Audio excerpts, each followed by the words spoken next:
Bonjour à tous et bienvenue en direct sur Public Sénat. Pour ce dernier jour de campagne, nous vous proposons de revivre en intégralité les 2 derniers meetings des candidats, des meetings qui avaient lieu hier soir à Ennemain, un village de la Somme, pour Marine Le Pen, quand Emmanuel Macron, le candidat d'En Marche, avait lui choisi de tenir son dernier meeting à Albi, dans le Tarn. Des discours que nous suivons donc en intégralité dans quelques minutes. Et pour les analyser et faire le bilan de cette campagne d'entre-deux tours, 3 invités avec moi sur ce plateau. Tam Tradmi, bonjour Tam. Bonjour. Vous êtes journaliste à Public Sénat. Notre chroniqueur économique, Jean-Louis Gombault. Bonjour Jean-Louis. Et puis notre journaliste, Quentin Calmet. Bonjour Quentin, vous avez suivi particulièrement la campagne de Marine Le Pen et du Front National. Alors Tam, on a vu Marine Le Pen qui a fait son dernier meeting à Ennemain, Emmanuel Macron qui a fait son dernier meeting à Albi. Tous deux ont choisi finalement des territoires symboliques. La France des oubliés pour elle, la France des ouvriers pour lui. Effectivement, la France des oubliés pour Marine Le Pen dans ce territoire rural de la Somme. Ennemain, c'est un village de 230 habitants et c'est important pour elle qui se présente comme la porte-parole des sans-voix. La candidate Front National qui est arrivée d'ailleurs à Ennemain avec un score très élevé au premier tour, 37,65% des voix au premier tour. Et puis ça va dans la continuité de sa campagne où elle avait mis en avant cette France des clochers, des pâturages avec de nombreux villages dans lesquels elle s'est rendue. Donc la presse nationale s'est fait peu l'écho, mais en revanche, il y a eu pas mal de reprises dans la presse régionale. Et vous le disiez, Emmanuel Macron, lui, était dans la France des ouvriers à Albi. D'ailleurs, c'est ce qu'on a constaté dans la séquence qui a précédé son meeting d'Albi, puisqu'il s'est rendu dans une verrerie où il a d'ailleurs discuté pendant une dizaine de minutes. Au départ, il a été d'ailleurs assez chahuté par des ouvriers majoritairement CGT dans cette verrerie qui voulait protester contre sa réforme du droit du travail qu'il envisage s'il devient président de la République. Et puis avec bien sûr un territoire marqué par la figure de Jaurès. C'était d'ailleurs un choix pour Emmanuel Macron. C'était moins pour lui un marqueur du socialisme que vraiment une terre ouvrière. Jean-Louis, ils ont aussi choisi tous deux de terminer leur campagne dans des territoires qui ne profitent pas de ce qu'on a appelé la mondialisation heureuse. Et il faut dire que cette question de la mondialisation, elle a été au cœur de cette campagne présidentielle. Au cœur de la campagne et au cœur du débat, enfin, si le débat avait un cœur d'ailleurs, mais où la mondialisation a effectivement pris pas mal d'importance, avec d'un côté l'opinion de Madame Le Pen que pour lutter contre la mondialisation, il faut fermer les frontières, c'est bien connu maintenant, alors que pour Monsieur Macron, la solution, c'est s'adapter à la mondialisation et de viser l'efficacité et la compétitivité. Ces territoires des oubliés et des ouvriers, c'est un peu les mêmes. Parce qu'en fait, c'est là où il y a pas mal d'ouvriers, donc pas mal d'oubliés. Et on s'interroge sur savoir, mais combien y a-t-il d'oubliés en France? Parce que c'est un problème. En fait, ça fait une catégorie sociale extrêmement importante. 16 millions de personnes, on estime à peu près à 16 millions de gens qui, en France, sont parmi les ouvriers. Je pense aux chômeurs de longue durée, qui sont 2 500 000. Je pense aux pauvres, qui sont 7 à 8 millions. Et puis les petites retraites, etc. Or, ces gens ne votent pas. Ces gens ne votent pas, disons, vous prenez les ouvriers, 30% des ouvriers ne votent pas. Donc on est sur des taux de non-participation bien plus élevés. Et c'est ces gens-là que Madame Le Pen vise pour le second tour, ces gens-là, les ouvriers que vise également Monsieur Macron, parce qu'il sait bien qu'il a un vrai gros problème à cause de cette foutue mondialisation, puisque ce sont ceux-là qui sont les plus en concurrence mondiale, bien entendu. Ils sont en concurrence contre les ouvriers allemands et contre les ouvriers chinois, à des conditions qui ne sont évidemment pas les mêmes. Les uns à cause de leur force financière et de leur force industrielle, les autres à cause de leur bas salaire. Et donc, quelque part, ils sont évidemment les exclus. Alors, seront-ils les exclus du vote? Et le problème pour ces deux candidats, c'est d'avoir les voix de ces sans-voix. On a vu Tam, Jean-Louis parler il y a quelques instants, faisait allusion à ce débat d'entre-deux tours qui a eu lieu mercredi soir. Et il est vrai que ces meetings arrivaient au lendemain de ce débat. Et du coup, il en a été question dans les discours. Et effectivement, un débat ou un pugilat. Et effectivement, Marine Le Pen qui s'est faite remarquer lors de ce débat par ses invectives, par sa très grande violence verbale, a tenté, lors du discours que l'on va entendre dans un instant, de se justifier, d'expliquer un petit peu sa posture, alors qu'elle a été très largement critiquée. Il est vrai vrai qu'elle a fait une véritable contre-performance, en tout cas sur le fond du débat, notamment sur la question de l'euro, un véritable gallimatia pour reprendre les termes d'Emmanuel Macron, et puis sur la question de l'Europe, sur la question aussi industrielle, où elle a mélangé STX, SFR, Alstom, des sujets en revanche sur lesquels Emmanuel Macron, et on n'en attendait pas moins de lui, pour l'ancien ministre de l'économie, était solide, lui dont plutôt le problème est la technicité. Et donc c'est vrai que Marine Le Pen a tenté de surfer sur le thème de la France apaisée pendant toute sa campagne, mais c'est une vitrine qui a complètement explosé en vol lors de ce débat. On va l'écouter dans quelques instants, dans quelques secondes, ce discours de Marine Le Pen à Haine-Main. Quentin, Tam le disait, Marine Le Pen qui a fait une contre-performance pendant ce débat. Et du coup, ce dernier meeting d'Haine-Main, c'était aussi peut-être le moyen pour elle de se rattraper. Oui, tout à fait, une contre-performance de l'aveu même des sympathisants Front National. Les élus, des cadres du FN qui se sont exprimés en off dans la presse, qui ont parlé d'une candidate qu'ils avaient jugée mauvaise, voire incompréhensible. Sur les réseaux sociaux où ils sont très présents, tous les soutiens de la candidate, ils ont parlé de son attitude qu'ils ont jugée vraiment contre-productive. Ils ont écrit dans des sites « Elle nous a fait honte », elle a ruiné définitivement l'idée de voir le FN au pouvoir. C'est des critiques très sévères qu'on a pu lire. D'autres lui ont reproché ses ricanements, ses gestes, son agressivité, son ironie omniprésente. Toute une attitude comme ça qui a été vraiment critiquée. Et d'ailleurs, la candidate s'est justifiée à de nombreuses reprises à Haine-Main dans le discours qu'on va écouter. Eh bien justement, on va l'écouter tout de suite, ce discours de Marine Le Pen qui avait donc lieu hier soir à Haine-Main, un village de la Somme. On va l'écouter en intégralité et on revient juste après pour l'analyser.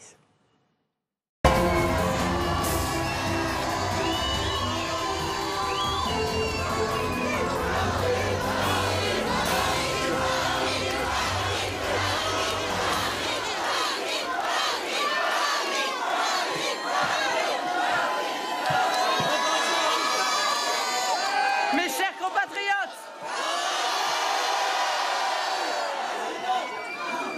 merci de votre présence si nombreuse à cette dernière réunion de campagne. Et c'est à la campagne, justement, que nous nous retrouvons dans cette magnifique campagne française que j'ai parcourue tout au long de la campagne électorale, à la rencontre de la France qu'on oublie, de la France que les élites regardent souvent avec dédain, de la France que dans les salons parisiens on considère comme la France d'un autre âge, dépassée. Pourtant, cette France, nous l'aimons. Cette France que des siècles de labeur ont construite, cette France éternelle que nous chérissons tous, à laquelle nous appartenons tous, où que nous vivions. Cette France, nous lui devons tout. Nous lui devons cet état d'esprit si français, fait de patience et de courage, d'humilité et de raison, de passion et de cœur.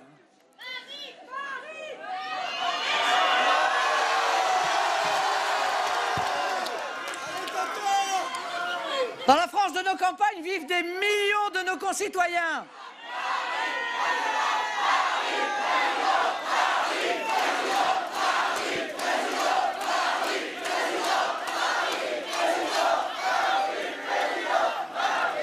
Nous espérons la même chose, mes amis. Nous espérons pouvoir transmettre à nos enfants un patrimoine matériel et immatériel qui ne soit ni dénaturé, ni abîmé, ni affaibli. Nous souhaitons une France indépendante, fière d'elle-même, de son histoire, de son peuple, une France qui jamais ne succombera et jamais ne se soumettra. Et quand je parle de la France tout entière, la France des villes et des villages, de la France de métropole et d'outre-mer, de la France des jeunes et des anciens. C'est le peuple de France tout entier qui aspire à nouveau à pouvoir se défendre et à rester fier de ce qu'il est, fier de ce qu'il fait, fier de son apport indispensable au monde. C'est le peuple de France tout entier qui dimanche devra décider du sort de la France, de son propre sort à lui, du sort qui sera celui de nos enfants.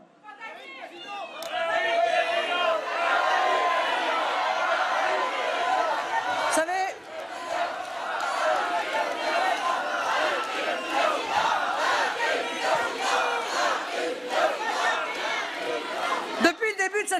je n'ai eu qu'un seul objectif, faire entendre la voix du peuple. J'ai dit que j'étais dans cette élection, depuis le commencement de la campagne, la candidate du peuple, et je l'assume. Oh, je sais que cela n'a jamais plu à nos adversaires politiques, bien sûr, mais pas seulement. C'est le système tout entier qui s'est refusé pendant cette campagne à l'irruption de la voix du peuple dans l'élection. J'incarne dans cette élection l'irruption bienvenue du peuple dans le monde suranné de l'entre-soi des élites. J'incarne la volonté du peuple de revenir aux commandes de la nation. J'incarne le souhait profond et largement partagé d'un retour du peuple de France à la table des décisions. La campagne menée contre le camp patriote aura été d'une violence inouïe. Voilà qu'elle s'achève bientôt. Nous menons cette bataille avec l'énergie que nous avons depuis le début et peut-être même plus fort encore, compte tenu de ce que nous avons vécu. Car c'est bien le système entier, coalisé, uni, comme un seul homme derrière mon adversaire que nous avons dû affronter. Oh, que le système ne s'y trompe pas, qu'il ne se méprenne pas. L'énergie qu'il met à nous combattre nous renforce. Cette énergie, nous la captons et elle nous donne des ailes. Au cours de cette campagne, nous avons su montrer que nous étions auprès du peuple. Et le système lui a montré à quel point il le méprisait. Avant le premier tour déjà, les forces du système ont inventé toutes les manipulations imaginables pour détourner le débat des enjeux fondamentaux qui sont ceux de la France et des Français. Mais par la sagesse du peuple français, le véritable choix, le seul choix qui compte, s'est imposé pour le second tour. Le choix fondamental que j'appelle sans cesse et qui, je pense, est un choix qui nous engage profondément. Ce choix est simple. D'un côté, la France, de l'autre, sa dilution. D'un côté, la France et la défense de ses intérêts, de l'autre, la mondialisation sauvage et la suprématie des puissants. D'un côté, la France et la défense de son identité, de l'autre, la montée du communautarisme et la perte de nos valeurs. Les Français sont nombreux, sans doute majoritaires aujourd'hui, à ressentir l'enjeu fondamental de cette élection. Ils savent qu'en remettant au pouvoir les hommes qui le tiennent depuis des décennies, rien ne changera pour eux.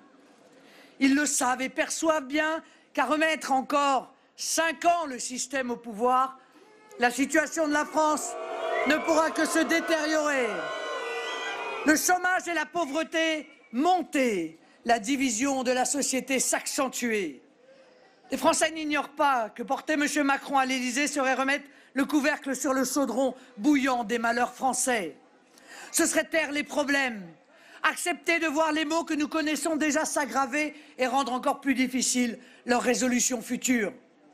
Ce serait se voiler la face et reporter à encore plus tard les prises de décision qui s'imposent pourtant avec une évidence croissante. C'est évidemment l'enjeu de l'élection. La question fondamentale qui se pose, allons-nous encore perdre 5 ans à remettre au pouvoir M. Macron, M. Hollande, M. Valls, M. Cazeneuve, Mme Royal, Mme Taubira?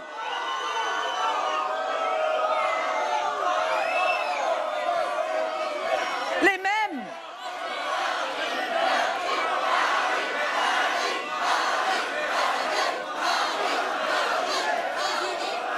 ou allons-nous enfin avoir le courage de changer de politique et de s'attaquer en profondeur aux défis français? Le système a compris le danger de cette question. Il a perçu le risque de voir le peuple forcer la porte et se réinviter chez lui. Il a pris la mesure de la détermination du peuple de France à rester libre, avec toutes les conséquences que le système imagine pour lui-même et qu'il craint, bien sûr. La perte de ses avantages, la perte de ses privilèges, de son confort matériel et intellectuel. La fin d'une machine politique au service des intérêts privés, des intérêts des puissants. La fin d'une économie où les pauvres travaillent au service des puissances d'argent, où les inégalités progressent dans l'indifférence générale, où ceux qui le méritent voient le fruit de leur travail capté par le monde de la finance.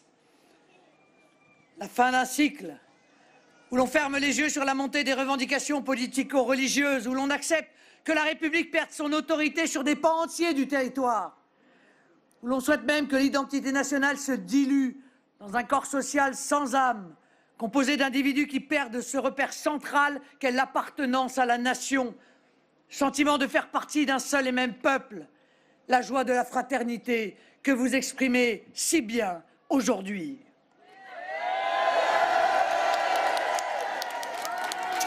Le système a compris l'enjeu fondamental de l'élection, peut-être aussi bien que les Français eux-mêmes.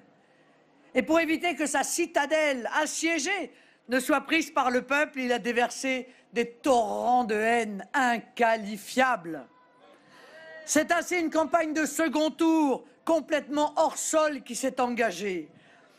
Le candidat du système, le candidat qui incarne la continuité, a ainsi choisi d'abandonner complètement la discussion pourtant essentielle sur les préoccupations des Français, sur leurs aspirations, sur leur soif de changement, pour s'enfermer dans une stigmatisation des patriotes qui est apparue à tous outrancière et déplacée. En jouant sur les peurs et les divisions, il a voulu empêcher l'irruption du peuple et en cela, il a été copieusement aidé par un système médiatique aux ordres.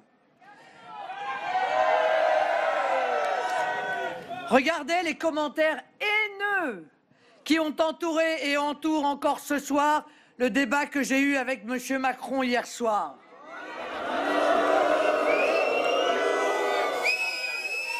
J'ai été à la table de ce débat la voix du peuple, l'expression de la colère de cette majorité silencieuse qui n'en peut plus de l'abandon auquel on la confine. Ce que le système ne veut voir ni entendre, c'est que ma parole n'a été que l'écho de la violence sociale qui va exploser dans le pays. J'ai été la voix du peuple de France qui n'en peut plus que les élites le snobent, le méprisent, le traitent par l'arrogance et le dédain. De ces millions de Français qui ne veulent plus qu'on les dénigre, qu'on les humilie. J'ai été le porte-parole de ces millions de Français, de ces territoires mal aimés, de ces traditions jetées aux orties, de cette âme de la France que le système rejette avec une force et une détermination qui ne nous impressionnera jamais. J'ai été, hier soir, la veuve du paysan qui s'est suicidé parce qu'il n'arrivait plus dans son exploitation. J'ai été le chef d'entreprise qui n'arrive plus à payer ses factures parce qu'il est mis en concurrence de manière parfaitement déloyale avec des entreprises qui payent des charges 2 fois, 3 fois, 4 fois moins importantes que les siennes. J'ai été hier soir le taxi qui a payé 200 000 € sa licence et qui voit arriver avec l'ubérisation une concurrence auquel il ne peut pas faire face. J'ai été la mère de famille qu'on flexibilise à mort avec la loi El Khomri. J'ai été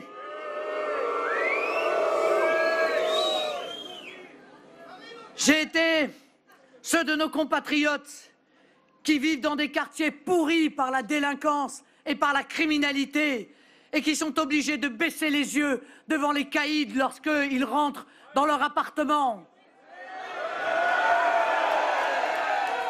J'ai été la retraitée qui attend un logement social depuis des années et qui voit les nouveaux arrivants être logés en quelques semaines.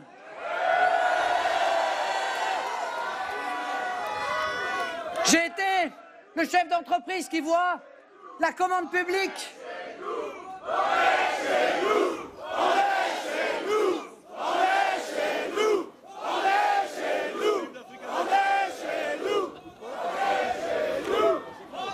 J'ai été le chef d'entreprise qui voit la commande publique lui passer sous le nez au bénéfice d'une entreprise étrangère. J'étais hier soir le chômeur qui voit passer les travailleurs détachés dans les bus de M. Macron. J'ai été la jeune fille qui se pose la question le matin de savoir comment elle va s'habiller, savoir si elle ne va pas être insultée parce qu'elle a mis une jupe ou un short. J'ai été tous ces Français-là. J'ai été la voix du peuple de France qui n'en peut plus, et qui a eu une chance une chance dimanche de dire qu'il est le seul souverain dans notre pays. J'ai été hier et dans la campagne l'étendard de la volonté inexpugnable de la France de survivre, de ne jamais se soumettre et de toujours résister à l'oppression qu'on veut lui réserver, qui ne veut plus jouer avec les codes du système, les codes qui lui sont imposés. Ah, le système n'a pas admis cela. Il s'enlise aujourd'hui dans la contestation, dans le rejet. Il souffle de toutes ses forces contre le vent de la révolte populaire et patriote que j'incarne dans cette élection. Les élites, je vous l'ai dit, ne supportent pas que le peuple s'invite à la table du pouvoir. Nous devons rester derrière, nous devons rester soumis. Leurs oreilles sont heurtées quand la voix du peuple se fait entendre et sort du velours si confortable du politiquement correct. Elles n'admettent pas que le peuple puisse exprimer ses préoccupations, qu'il ait l'outrecuidance d'interrompre le ronronnement du système. C'est vrai, le débat d'hier ne ressemblait pas aux autres. Mais les autres, c'était quoi? Les autres, c'était des discours convenus entre des gens qui pensaient exactement la même chose et qui s'échangeaient des promesses dont ils savaient qu'ils ne les respecteraient jamais.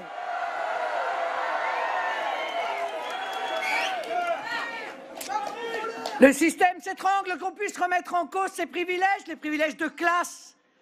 Une classe qui voudrait encore et toujours cadenasser la France, cadenasser le peuple, cadenasser une société où l'immense majorité étouffe pourtant dans la désespérance et l'injustice. Je suis très fier, mes chers amis, d'avoir imposé le peuple à la table des puissants. Et tant pis si leurs oreilles délicates ont été heurtées d'entendre votre colère.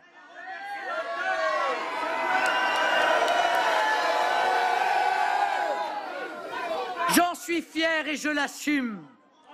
Rien ne doit pouvoir entraver l'expression du peuple libre, du peuple qui dit ses 4 vérités aux insiders, comme on dit, à cet entre-soi si confortablement installé dans ses prérogatives réservées, dans ses avantages confisqués, dans ses passe-droits et dans son sentiment inouï de supériorité. Oui, le peuple a son mot à dire. Oui, je porte la voix d'une France qui a son mot à dire.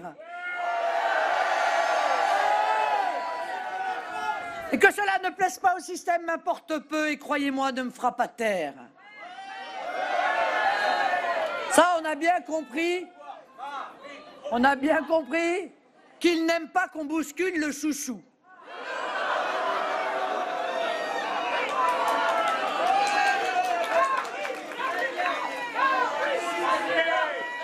Celui que le système veut nous vendre à tout prix depuis des mois maintenant, cet enfant chéri des élites, destiné aux plus hautes fonctions, sur la volonté de quelques-uns seulement, ce prince couronné par la volonté des sortants, des marquis du système, dans le palais de l'Élysée et soutenu par la cour.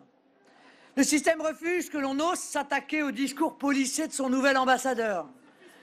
Que l'on puisse dénoncer la continuité qui s'incarne dans ce prétendant. C'est peut-être ça qu'il ne fallait pas dire. Que l'on remette en cause la filiation évidente qui le relie à François Hollande et au gouvernement de la France depuis 5 ans. Depuis plus longtemps même, quand on sait qu'il servait déjà le gouvernement précédent.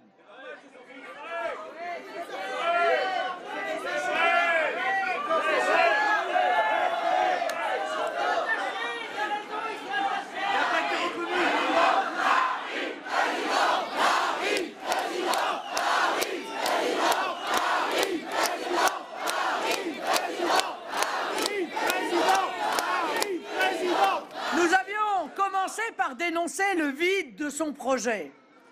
Cette tentative de masquer par du rien, par du flou, le loup de la continuité. Nous dénonçons aujourd'hui le plein, le trop-plein de ces politiques et de ces compromissions qui aggraveront les problèmes de la France et renforceront ce contre quoi je ne cesse de me battre, la désespérance du peuple. Je l'ai dit hier et je le répète aujourd'hui. Il s'agit de savoir qui se cache derrière ce sourire de façade, devenu rictus à mesure que nous faisions tomber les masques.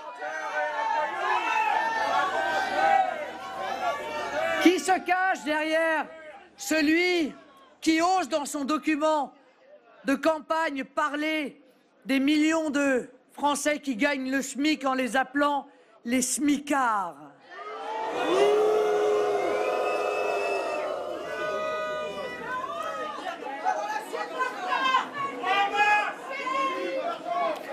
Celui qui pourtant mis au pied du mur a refusé de renoncer au soutien des organisations islamistes.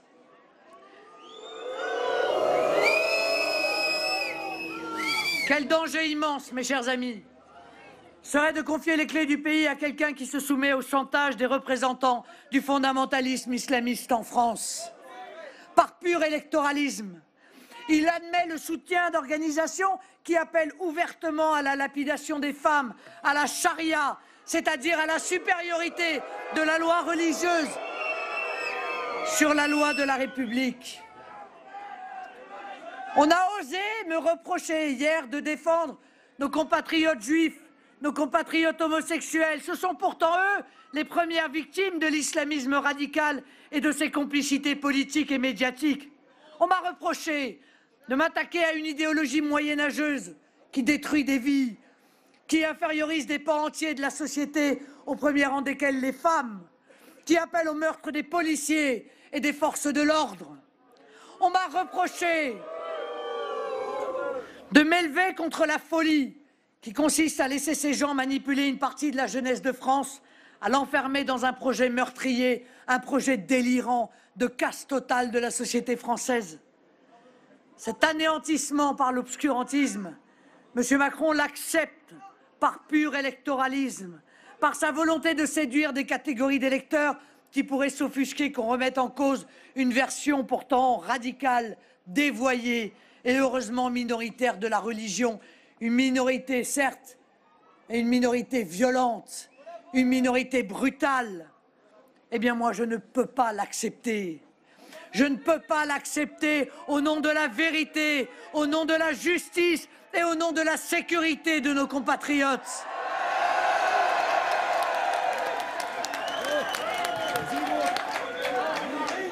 Parce que nous savons, nous, que cette idéologie de haine, cette affreuse régression intellectuelle et morale se traduit par la folie meurtrière, par des vies fauchées, par des actes terroristes qui bouleversent la nation entière et la détruisent à petit feu. Je ne m'y résous pas. Et que le système se choque de me voir ainsi dénoncer cela ne me fera pas taire. Rien, d'ailleurs, ne me fera taire.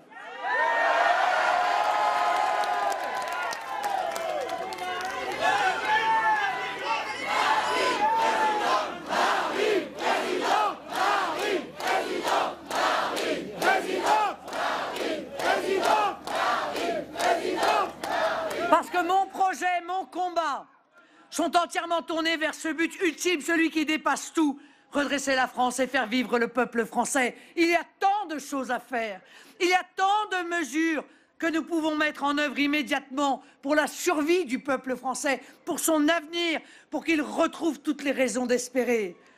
Mon projet, je le défends avec passion, tant je sais qu'il peut apporter aux Français le retour de l'espérance. Ce projet, vous le savez, il est articulé autour de 144 engagements, 144 mesures claires, précises, efficaces, face à l'inefficacité du projet d'Emmanuel Macron, qui n'est encore une fois que la continuité des politiques déjà mises en œuvre avec le succès que l'on connaît. Je veux, je vous l'ai dit d'abord, rendre la parole au peuple. Je veux que vous retrouviez votre pouvoir, votre droit, la maîtrise de votre destin. Vous êtes propriétaire de la France. Ne l'oubliez jamais. C'est vous qui devez avoir les clés de la Maison France. Et ces clés, je vais vous les rendre. Et pour cela, je vais entamer dès le premier jour de mon quinquennat une grande négociation avec nos partenaires européens. Oui, cette Union européenne nous enferme. Elle brime les peuples. Elle les empêche de s'épanouir. Elle les enferme dans un destin qu'ils ne souhaitent pas. Je veux que nous nous émancipions et que nous retrouvions cette Europe de la coopération des nations libres. Une Europe qui soit respectueuse de la souveraineté et de la liberté de chacun, mais qui permette d'avancer sur des grands projets communs. Oui, je vais vous rendre votre souveraineté, votre pouvoir, et ensemble, nous pourrons bâtir, rebâtir un nouveau projet européen. Mais pendant ces négociations, je ne vais pas rester inactive. Notre pays a été rabaissé, vous avez été rabaissés. Ils vous ont oublié, ils vous ont laissé dans le chômage, dans la pauvreté, ils ont laissé la précarité s'installer partout. Ils ont abandonné la ruralité, les plus faibles, pour avantager encore et toujours les plus puissants ou leurs clientèles électorales. Moi, je serai la présidente qui protège la France, qui protège les Français, qui protège les plus faibles. Je protégerai vos emplois. C'en est assez des délocalisations à tout va, des entreprises qui filent à l'étranger pour grossir leurs juteux profits et qui laissent dans leur sillage des familles entières dans la misère et le désarroi. C'en est assez des cas Whirlpool. Et j'imposerai des droits de douane pour ces entreprises qui plient boutique en France, rouvrent à l'étranger, paient leurs salariés roumains, polonais, tchèques, une misère. Pour en plus réimporter ensuite en France. Je ne suis pas dans l'incantation, je suis dans l'action pour vous protéger. Je serai la présidente qui protégera votre pouvoir d'achat, en baissant immédiatement de 10% les 3 premières tranches de l'impôt sur le revenu, en rétablissant la défiscalisation des heures supplémentaires, supprimée par le gouvernement Hollande-Macron. Pourquoi? Parce que je crois à l'effort et au travail. J'étais cet après-midi avec un chauffeur routier. La défiscalisation des heures supplémentaires lui a fait perdre 150 € par mois. Ce sont des millions de nos compatriotes qui, ainsi, brutalement d'un trait de plume, ont vu les fruits de leur travail ainsi captés une nouvelle fois par ceux qui n'en ont jamais assez. Moi, je crois à l'effort et je crois au travail.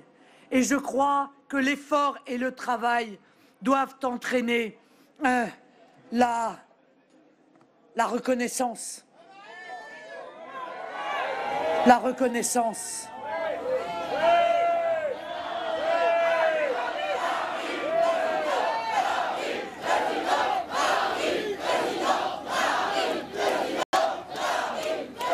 Vous le savez, je souhaite créer rapidement une prime de pouvoir d'achat de 80 € par mois pour tous les revenus inférieurs à 1 500 € par mois. Cette prime, elle sera pour vous.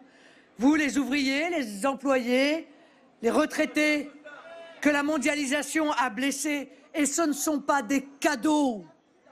Ce ne sont pas des cadeaux.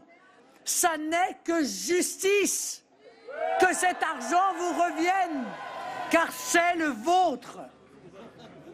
Je protégerai votre sécurité et c'est pour cela que je veux rétablir des frontières nationales. 95% des pays du monde entier ont des frontières nationales. Les frontières, d'ailleurs, ce ne sont pas que les frontières physiques. C'est aussi maîtriser notre politique de visa. Savez-vous que Mme Merkel, sans nous demander notre avis, est allée négocier avec M. Erdogan? Elle est allée négocier et dans la corbeille, il y avait quelques milliards, les nôtres, ce que nous versons chaque année à l'Union européenne, mais il y avait aussi l'ouverture des visas pour permettre l'entrée sans contrôle des ressortissants turcs dans l'Union européenne. C'est ça aussi, retrouver nos frontières, c'est retrouver notre politique de visa et être capable de choisir qui vient chez nous et qui ne vient pas chez nous.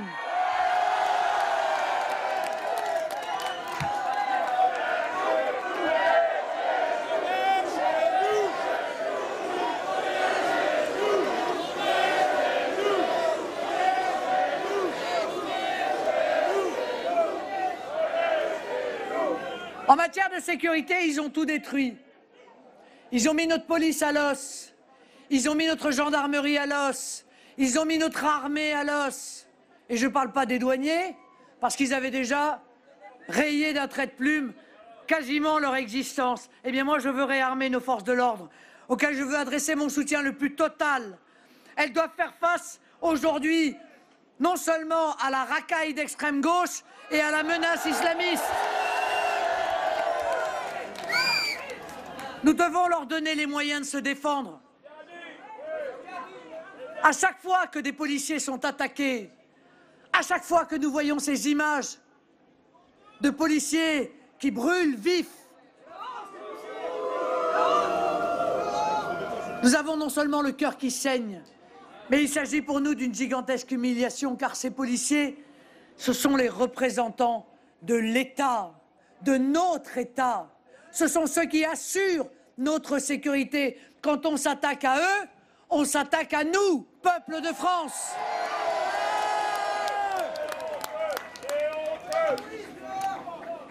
Je veux réduire drastiquement l'immigration de masse qui fait tant de mal à notre pays, qui mine sa cohésion, qui renforce le communautarisme, qui attise les tensions.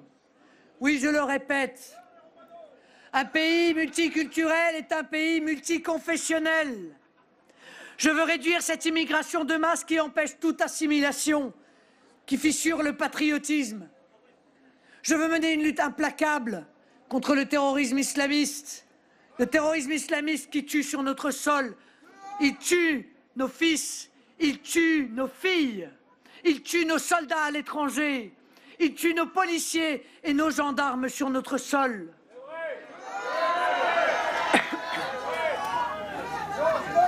J'ai rappelé hier à M. Macron que le lendemain de l'assassinat du policier sur les Champs-Élysées, il avait dit « Je ne vais quand même pas inventer un programme contre le terrorisme en une nuit ».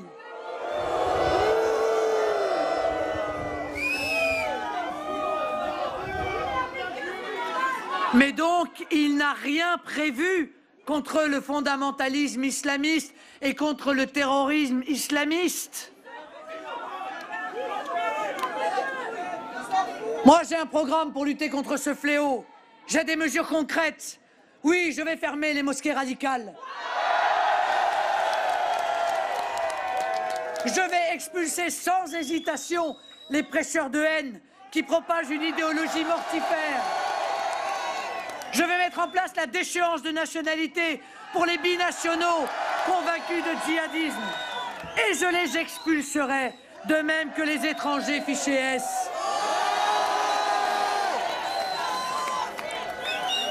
J'interdirai immédiatement toutes les organisations islamistes qui pullulent sur notre territoire.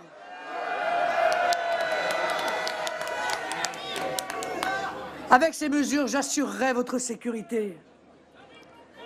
Mais je veux aussi être la présidente qui protège vos libertés. Celle qui redonnera du souffle à notre démocratie.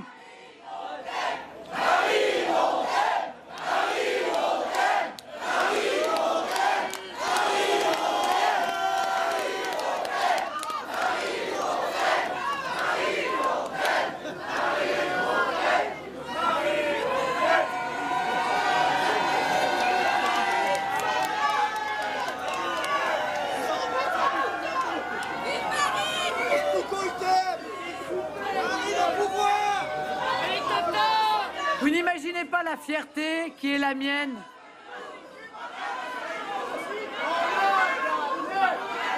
d'avoir votre amour.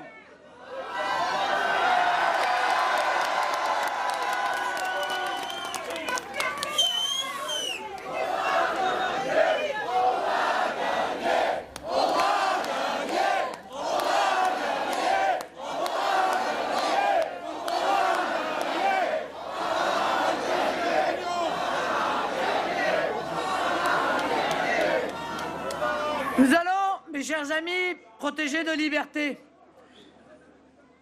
Celle qui redonnera du souffle à notre démocratie, cette liberté qui insufflera un vent nouveau dans le paysage politique français. Notre démocratie est devenue toute poussiéreuse. Droite et gauche l'ont anesthésiée. Il est temps que le pays des droits de l'homme redevienne l'avant-garde du combat des Lumières, que nous repartions à la conquête de la démocratie et de nos libertés fondamentales. Je veux la proportionnelle intégrale à toutes les élections. Je veux que chaque Français soit entendu dans son vote. Il n'est pas acceptable dans notre pays. Il n'est pas acceptable qu'un mouvement qui rassemble près d'un quart des électeurs n'ait que 2 députés à l'Assemblée nationale. Cette situation n'engendre que des frustrations. Elle met de côté des millions d'électeurs. Elle stérilise le débat. Elle encroute la discussion et la réserve à quelques-uns. Je veux que chacun en France puisse s'exprimer, puisse être représenté dans les instances de notre pays. Mais je veux aussi que vous puissiez contrôler l'action de ceux qui vous dirigent. La situation est trop facile pour ceux qui se succèdent à la tête de notre pays depuis tant d'années. Ils font des promesses, ils sont élus, ils ne tiennent pas leurs promesses, et faute d'alternative, ils sont de nouveau élus.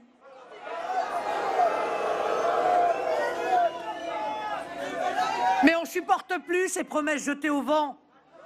Il est inadmissible de voir ces millions de Français désabusés, dégoûtés par l'engagement politique et qui se détournent finalement de la France. C'est pourquoi je veux vous permettre de contrôler ceux qui vous gouvernent. Je veux vous donner les moyens d'infléchir le cours de l'histoire. Vous avez le droit de décider quel chemin la France va emprunter. Je mettrai en place le référendum d'initiative populaire. Et de cette manière, vous pourrez vous saisir de n'importe quel sujet et le proposer pour adoption. Il suffira de 500 000 signatures pour le déclencher. Et ce référendum, vous pourrez aussi choisir de l'activer pour retirer une loi qui vous paraît mauvaise. C'est un mode de gouvernance qui permettra de retisser des liens de confiance entre le peuple de France et ses dirigeants, qui pacifiera les relations entre les Français et leur gouvernement. Les Français seront davantage écoutés et respectés. Le gouvernement pourra travailler avec plus de sérénité, davantage convaincu de l'adhésion du peuple. Nous n'aurons plus à supporter ces situations de blocage comme autour de la loi El Khomri qui avait paralysé le pays et amené à ces manifestations sauvages de casseurs où les forces de l'ordre et la tranquillité publique furent les premières victimes. Par le peuple, avec le peuple et pour le peuple, c'est ma seule ligne de conduite. C'est elle seule qui guidera mon action à l'Élysée pour les 5 prochaines années.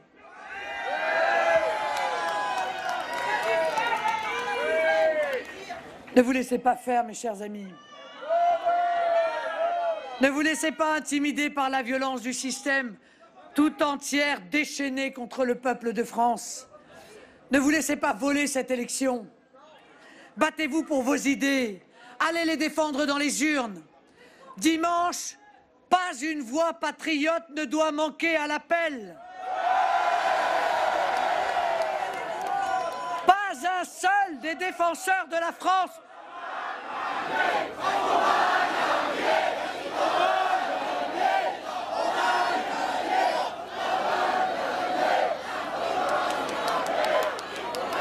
Pas un seul des défenseur de la France ne doit rater le rendez-vous de l'histoire. Le rendez-vous que la nation nous fixe. Le rendez-vous décisif où il s'agira de choisir la France. Car la France ne peut plus attendre. La France ne peut pas se permettre ce luxe improbable d'attendre 5 ans de plus pour relever la tête.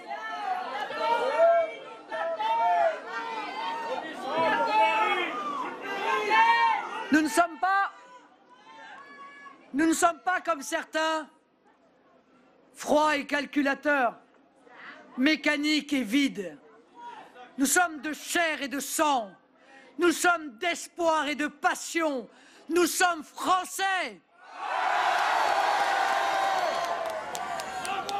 En allant voter dimanche, n'oubliez pas que vous n'avez que la France pour vous défendre et que la France n'a que vous pour la défendre.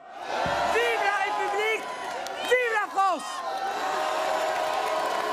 Voilà pour ce dernier meeting de campagne de Marine Le Pen, meeting qui avait lieu hier soir à Edmain, un village de la Somme. Nous allons bien sûr y revenir. Alors Tam, on a vu ce meeting, on ne l'a pas bien vu sur ces images, mais ce meeting se déroulait dans un décor très champêtre, un meeting en plein air, dans un champ. Il y avait là peut-être une volonté de Marine Le Pen de montrer qu'elle était une candidate apaisante, apaisée, du moins sur la forme. Oui, effectivement, sur la forme, en tout cas, c'était bien l'objectif. Et ça s'inscrivait dans le prolongement d'un certain nombre de ces meetings de campagne qui l'ont vu s'exprimer au milieu des meules de foin, etc. Et effectivement, ça va avec l'idée d'une France apaisée. D'ailleurs, on sait que les affiches qui parlaient de ce meeting disaient que ça allait être une grande fête populaire, que ça devait être un hommage aux grandes fêtes populaires.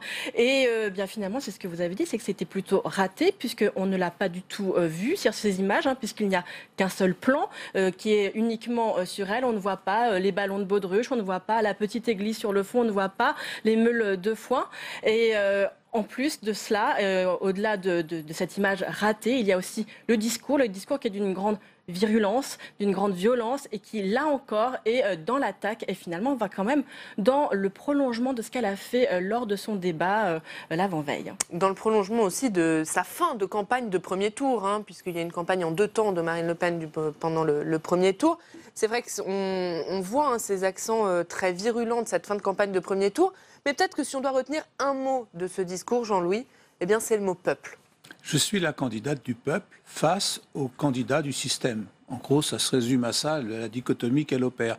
Alors vous dites que ça s'est déroulé dans un champ, fin de campagne. C'est un peu une rêve partie, en quelque sorte, ce dernier meeting de Madame Le Pen. Elle insiste beaucoup là-dessus, sur le système et le peuple. Et ça paye. Ça paye parce qu'effectivement, ces gens, on en parlait dans la première partie de notre table ronde, se sentent dessaisis, ils se sentent oubliés. À cause de qui? C'est très simple. À cause d'une élite qui forme en ensemble un système qui est contre nous. La force de Mme Le Pen, c'est la simplicité en fait, de son discours face à des gens désarçonnés, déboussolés, un peu perdus, face à ces 10 millions d'abstentionnistes qu'on a eu au premier tour, un peu plus de 10 millions d'ailleurs. D'ailleurs, c'est encore une fois le premier parti de France, puisque chacun des 2 premiers candidats ont fait à peu près 7 à 8 millions l'un et l'autre, et eux, les abstentionnistes, ils ont fait 10 millions. C'est quand même absolument considérable, et on en prévoit encore plus pour le second tour. Donc en fait, c'est le mot qui revient, c'est le peuple, et le peuple, dans une grande masse, effectivement, il s'abstient. Marine Le Pen qui a dit au début de son discours « Je suis la voix du peuple et je l'assume ».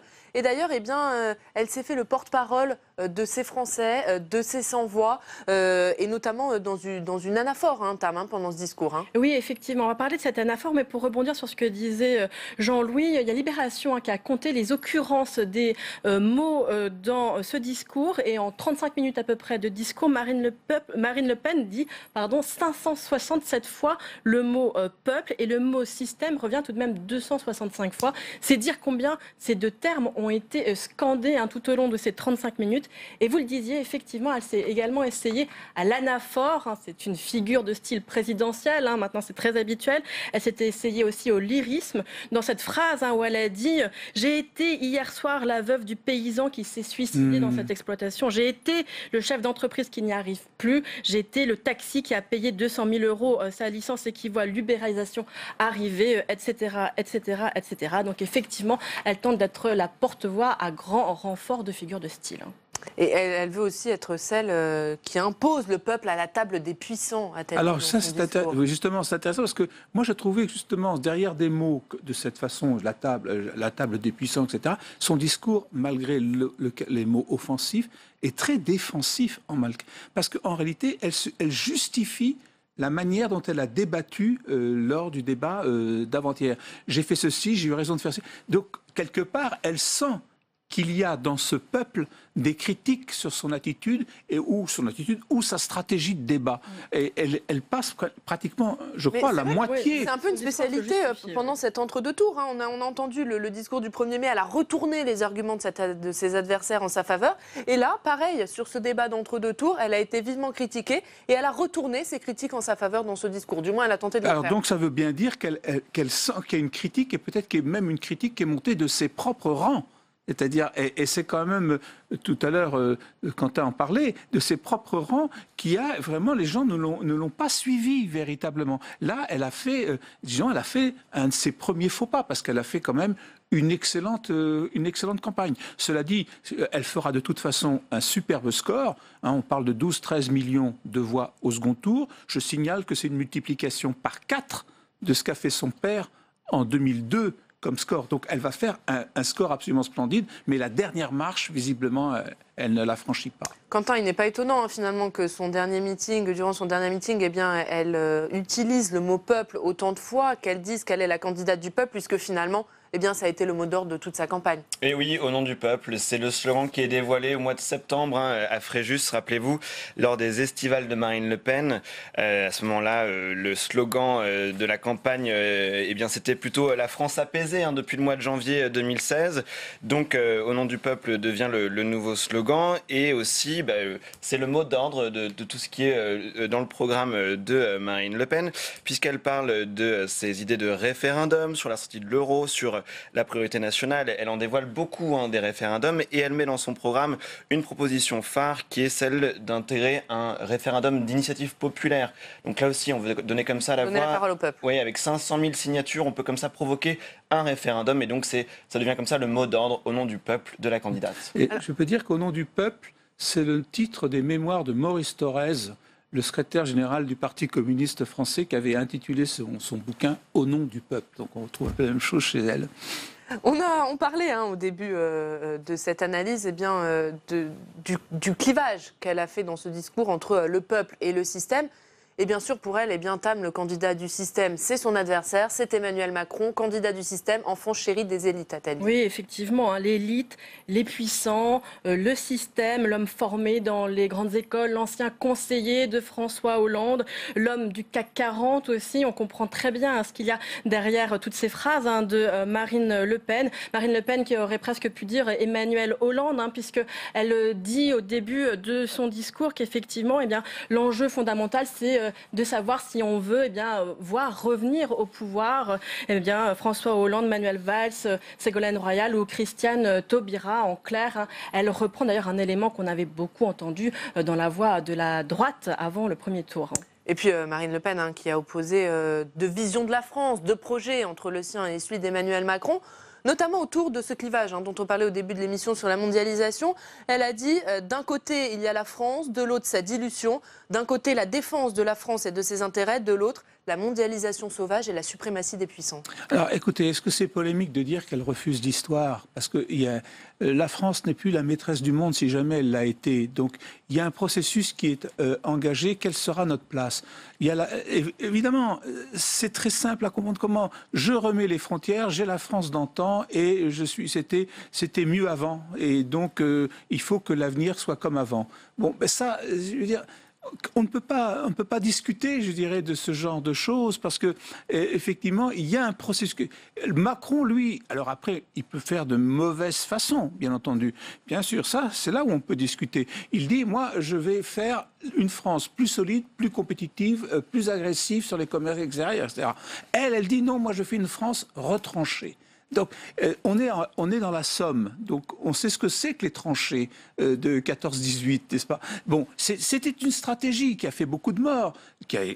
Au bout du bout, il y a eu la victoire, bien entendu. Mais enfin, quand même, ça fait un peu 14-18. Je vais me retrancher dans mon truc, je vais creuser ma frontière. Mais visiblement, d'après, je ne sais pas combien il y avait de gens là, c'est un langage qui parle, c'est un langage qui est écouté. Elle me semble être beaucoup mieux comme profession avocat. C'est-à-dire, elle est une avocate d'ailleurs de formation qu'une présidente, en fin de compte.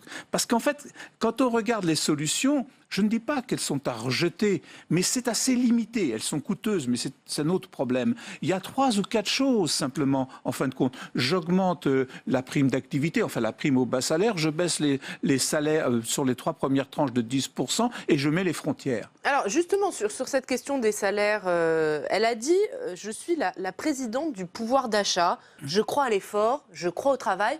on avait un peu l'impression, Jean-Louis, d'entendre Nicolas Sarkozy en 2007. Alors oui, alors je parlais de Maurice Thorez, maintenant on passe à Nicolas Sarkozy. Donc il y a un aspect, il y a beaucoup de, quand même, de pompage. On l'a vu dans un dernier discours de Madame Le Pen, et elle reprend les idées. Mais par exemple, vous prenez la question du pouvoir d'achat. Il y a de la contradiction dans son propos quand même, en étant honnête.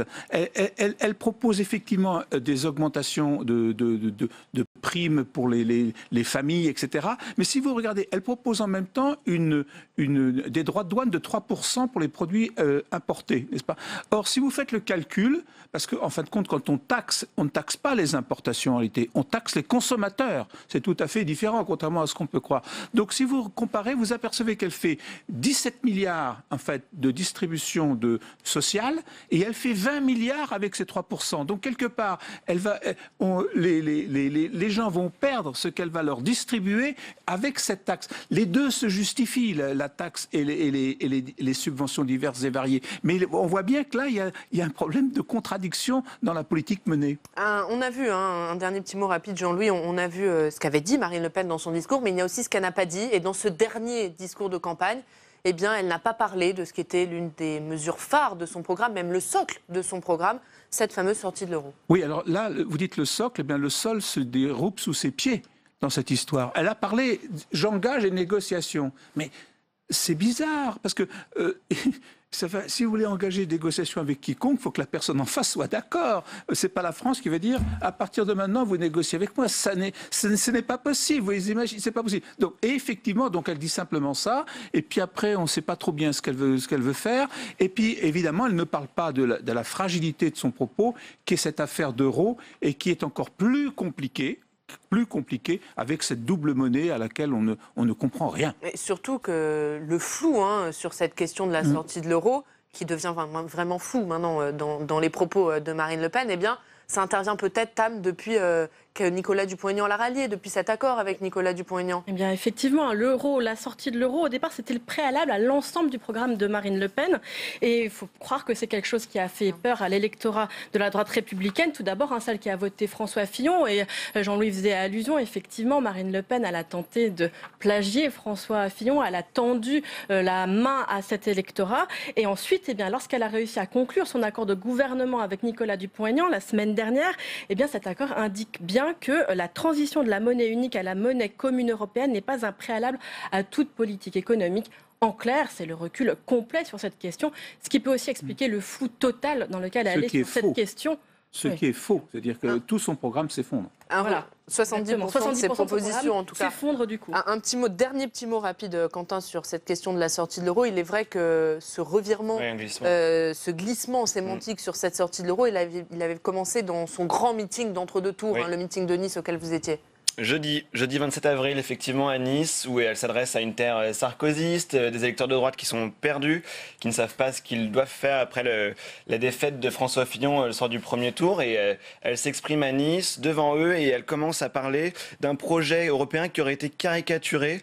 Selon elle, elle parle d'une Europe qu'elle veut colorer, une Europe des nations libres. On voit qu'il y a comme ça un glissement. On est à ce moment-là à la veille de la rencontre avec Nicolas Dupont-Aignan, et puis elle doit annoncer son ralliement le samedi. L'alliance est annoncée le samedi. Et donc déjà, elle a opéré à ce moment-là à Nice, dès le jeudi soir, un glissement sémantique sur son projet européen. Alors, on vient d'écouter le dernier meeting de campagne de Marine Le Pen. On va maintenant bien sûr écouter le dernier meeting de campagne d'Emmanuel Macron. Emmanuel Macron, Tam, qui lui a choisi d'aller à Albi, dans le Tarn. Albi, la terre de Jean Jaurès, grande figure socialiste. Ce qui peut peut-être paraître étonnant, vu le positionnement d'Emmanuel Macron pendant cette campagne. Effectivement, Emmanuel Macron, on avait beaucoup vu ces derniers temps, plutôt au premier rang de ces meetings, les derniers ralliements de la droite. Il n'a cessé de dire justement, c'est de se désolidariser du gouvernement socialiste de François Hollande. On sait que Ségolène Royal, il ne voulait surtout pas qu'elle arrive au premier rang trop tôt, même si finalement elle est effectivement apparue au premier rang de l'un de ces meetings. Mais là, tout de même, il a fait allusion à cette figure de Jaurès, tutélaire à Albi. Il y a une grande statue de lui là-bas. Il était député de là-bas, enseignant là-bas. Donc une figure extrêmement importante, une référence au passé, comme les aime Emmanuel Macron, et qui en plus qui parle au futur, parce que là il a fait allusion au discours de Jean Jaurès aux lycéens. Alors on va écouter ce dernier meeting de campagne d'Emmanuel Macron qui avait donc lieu hier soir à Albi, dans le Tarn.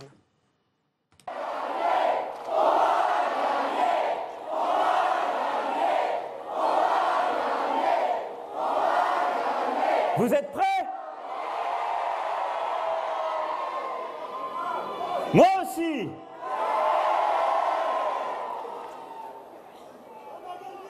Bonjour, bonjour Albi, bonjour l'Occitanie. Bonjour à mes amis de Rodez, de Perpignan, de Montpellier, du Lot, des Hautes-Pyrénées, de Luchon, de Carmaux, de Toulouse et de tant d'autres lieux que je n'ai pas cités. Nous sommes tous ici ensemble le 7 mai pour gagner.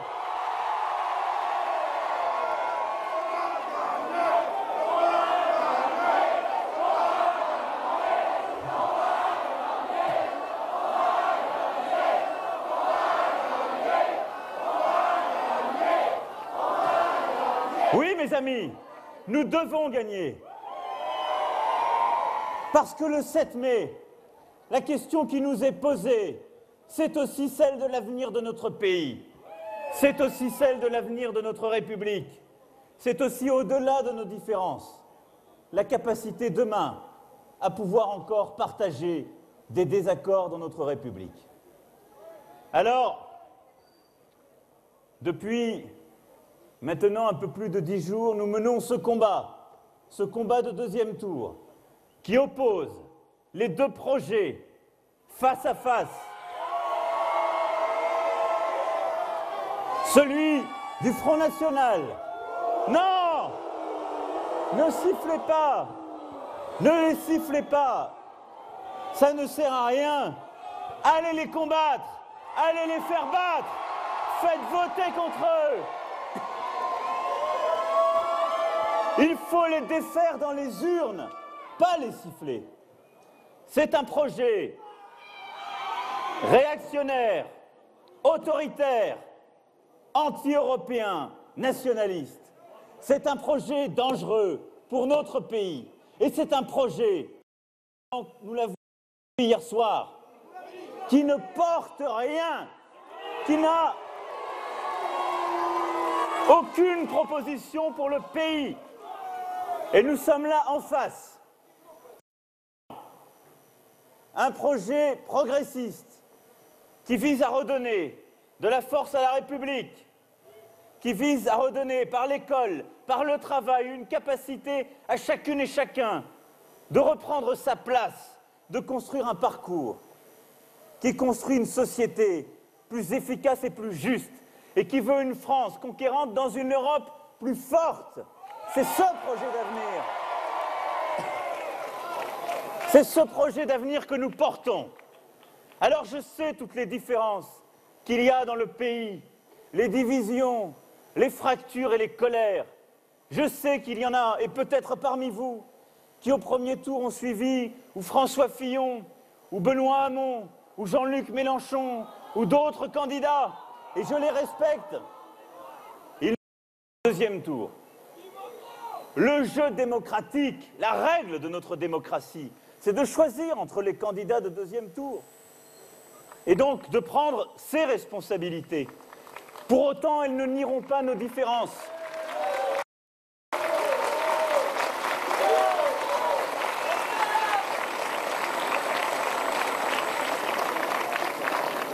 Et ce premier tour nous a enseigné deux choses que je n'oublierai pas et qui conduiront mon action pour les prochaines années. D'abord le fait que notre vie politique est en train de se recomposer et se recomposera durablement autour de ces deux forces.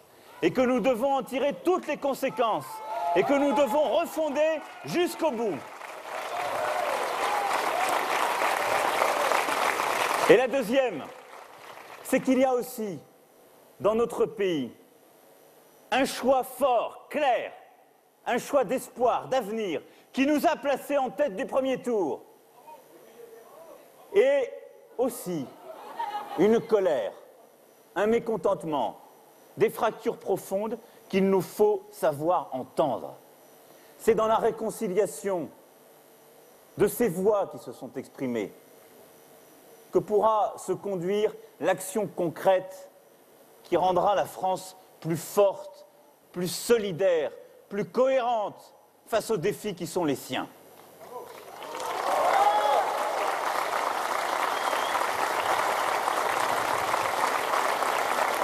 Alors, j'ai voulu m'adresser à vous pour ce dernier rassemblement de notre campagne, ici depuis Albi, parce que c'est ici, en 1903, que Jean Jaurès a prononcé son discours pour la jeunesse devant des lycéens. Et c'est ici que je veux aussi adresser, en quelques mots, un discours à vous toutes et tous, et un discours pour notre jeunesse. Et j'ai deux choses à vous dire, deux choses qui seront le socle de notre action, de notre rassemblement. Ces beaux mots qui forgeaient les convictions de Jean Jaurès il y a aujourd'hui plus de 100 ans, lorsqu'il a dit à ces lycéens d'Albi: la République est un grand acte de confiance et un grand acte d'audace. C'est cela, ce à quoi nous sommes aujourd'hui rendus. C'est bien cela, aujourd'hui, ce qui est notre défi.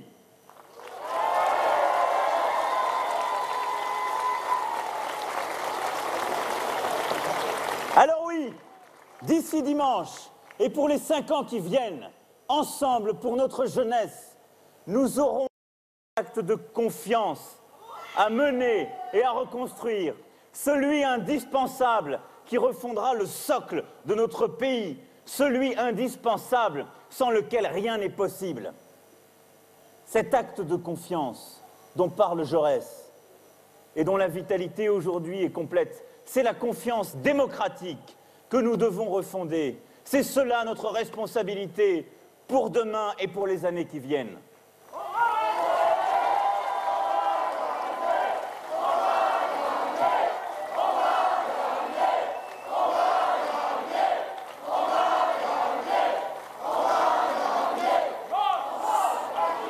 Cette confiance,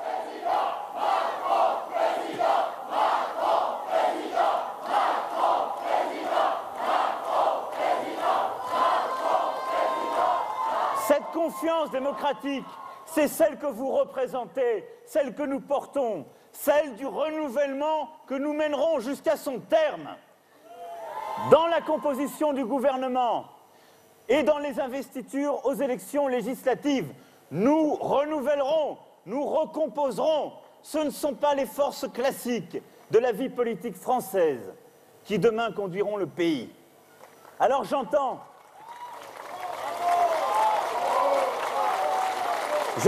celles et ceux qui voudraient enjamber le 7 mai prochain, parfois s'étant soustraits à leur acte personnel, disant même ce qu'ils avaient à faire, qui voudraient qu'en quelque sorte les partis reprennent leurs droits et que ceux qui pendant plus de 30 ans ont gouverné dans un tic-tac incessant reprennent possession. Non, nous recomposerons jusqu'au bout, nous renouvellerons jusqu'au bout, nous tiendrons la promesse de la recomposition et du renouvellement jusqu'au bout.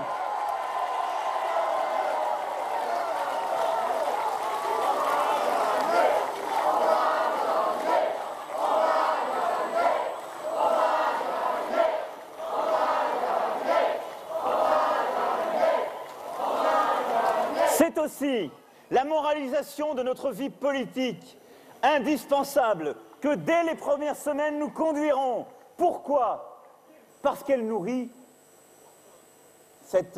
ce manque de moralité, ces affaires, parce qu'ils nourrissent le doute, cette lèpre qui a gagné notre vie démocratique, parce que la colère qui existe dans le peuple et que j'entends, celle qui fait que trop ne font plus confiance à nos élus, elle nous fragilise. L'écrasante majorité des élus de notre pays est honnête, probe, dévouée. Elle passe un temps considérable, bien souvent sans être rémunérée, pour l'action collective. Mais les forfaits de quelques-uns l'ont tout entière sali ou ont jeté le doute. Mais le pire du pire, c'est que le parti des affaires, le parti d'extrême droite est celui qui en profite. Donc nous moraliserons la vie politique pour la clarifier, la rendre plus transparente, interdire les conflits d'intérêts, clarifier les règles financières et fiscales, le fonctionnement des partis comme celui des élus, parce que c'est cela qui restaurera la confiance dans chacune et chacun.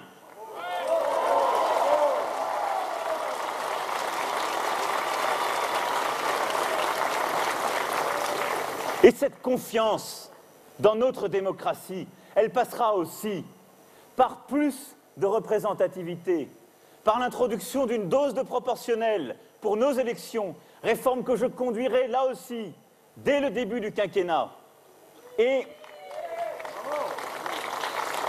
par une plus grande vitalité démocratique. Vous la représentez, vous, Françaises et Français, qui vous êtes engagés depuis un peu plus d'un an dans En Marche, qui avez montré qu'il était possible qu'une force politique et citoyenne nouvelle émerge, mène un projet, porte un combat et soit présente au second tour de l'élection présidentielle. Vous en êtes la preuve vivante.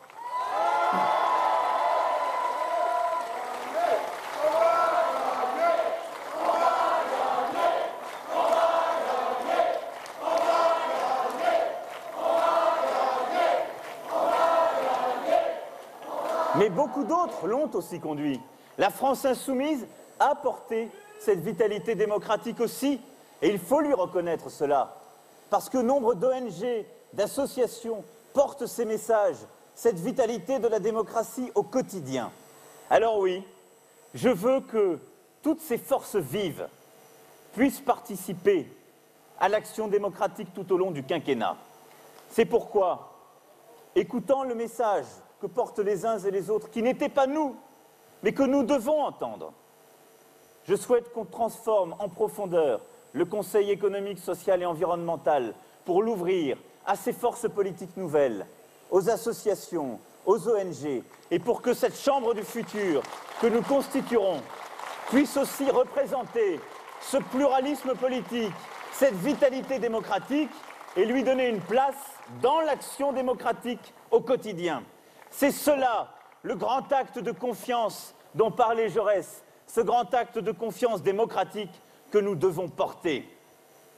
Mais la confiance, c'est aussi celle que nous devons savoir recréer dans notre société. Et je le dis ici avec beaucoup de gravité. Je sais les désaccords qu'il y a dans la société française, qui la traversent, qui la fracturent et qui peuvent la bloquer. Notre pays a besoin de réformes, de changements en profondeur qui n'ont pas été conduits, parce qu'ils n'ont pas été assumés, parce qu'ils ont à chaque fois été capturés par les jeux internes des partis, par le tâtonnement entre les conservateurs et les progressistes de chaque camp, par les hésitations, par les incohérences. Nous devons conduire clairement, résolument, les transformations que nous portons depuis le début pour l'école, pour le travail, pour la vie économique, parce qu'il en va de l'efficacité collective, il en va de notre capacité à produire, à créer de la richesse, à transformer la société, à recréer de la mobilité et de l'ouverture dans celle-ci. Et en même temps, toujours,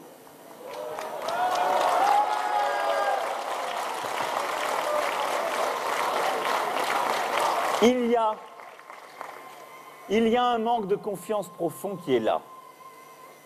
Une défiance. Dès qu'on parle de réforme, il y a des millions de nos concitoyens qui, dès qu'on leur parle de réforme ou de changement, se disent « le changement, ce sera contre moi ».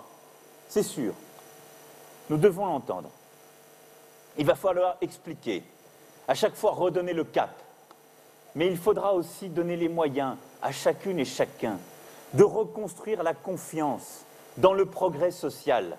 Et donc, cette transformation que nous voulons, elle passera aussi par un rôle donné aux forces de transformation économique et sociale que sont les partenaires sociaux dans la branche, dans l'entreprise.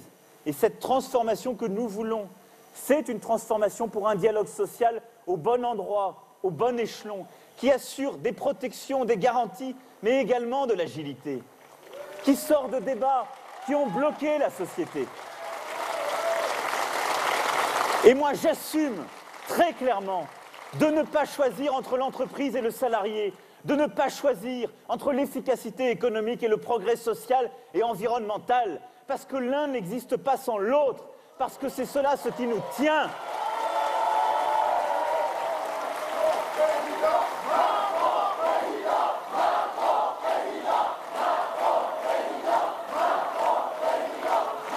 Et donc oui, pour réconcilier ces France qui se regardent en chien de faïence, il va nous falloir du courage, de la volonté. Il faudra refuser toutes les simplifications, tous les cynismes. Mais il faudra expliquer à chaque instant nos exigences partagées. Oui, je veux qu'il puisse y avoir un dialogue social plus efficace pour que des changements, aujourd'hui bloqués au niveau national, se fassent, pour que des accords intelligents soient trouvés au plus près du terrain, pour qu'on puisse avoir plus d'agilité, produire davantage dans notre pays et recréer des emplois. Mais oui, je veux aussi ce droit de condamner le cynisme d'entreprises lorsqu'elles pensent que créer des emplois se fait au détriment de la justice sociale, des équilibres, de la formation des salariés ou du progrès écologique. Parce qu'à ce moment-là, les profits qu'ils font ne sont plus des profits durables. Parce qu'à ce moment-là, ce qu'ils choisissent, c'est aussi leur propre perte à terme. Ce que je veux, c'est recréer cette confiance dans notre société avec vous. C'est cela le cœur de notre projet. C'est un défi immense. C'est d'abord un défi de vérité. Ce sera demain un défi d'action. Mais il n'y aura pas de justice sociale si nous ne savons pas créer une économie plus forte, créer davantage d'emplois, nous adapter aussi aux règles qui ont changé, à des secteurs économiques qui émergent.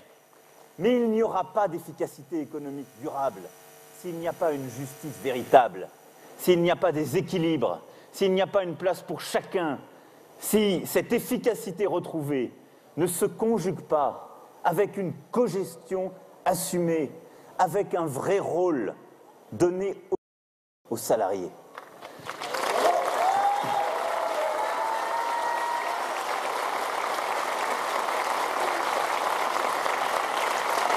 Parce que le combat qui est le nôtre, c'est celui de la cohésion de notre société. Vous le voyez bien aujourd'hui, elle se fragmente, elle est en train d'éclater.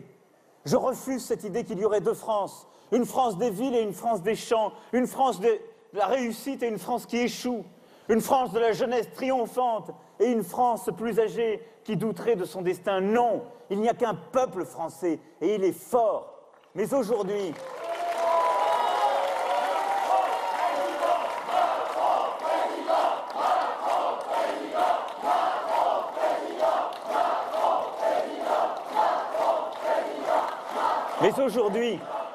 ce qui le tient est menacé par ces fractures, par le cynisme des uns, le conservatisme des autres. Acceptons le changement profond en veillant à chaque instant qu'il soit efficace et juste. Je serai le garant de cet équilibre. Mais sans cet équilibre tenu, vous aurez soit une société devenue inefficace, qui continuera à accepter le chômage de masse que nous subissons depuis des décennies, où on accepte que la jeunesse soit aux franges de la réussite économique. Et à ce moment-là, les extrêmes continueront à monter, à gravir les échelons, parce qu'ils se nourrissent d'une chose, de cette inefficacité, de nos échecs et des doutes qui en procèdent. Mais de la même façon, je ne veux pas d'une société qui construirait sa réussite dans l'injustice, dans la fracture des territoires, dans la fracture sociale.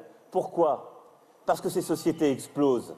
Parce que dans ces sociétés-là, les classes moyennes implosent. Parce que ces sociétés, nous l'avons vu en Grande-Bretagne, elles décident aussi, à ce moment-là, de sortir du cours du monde. La France est un peuple un. C'est un peuple qui se tient.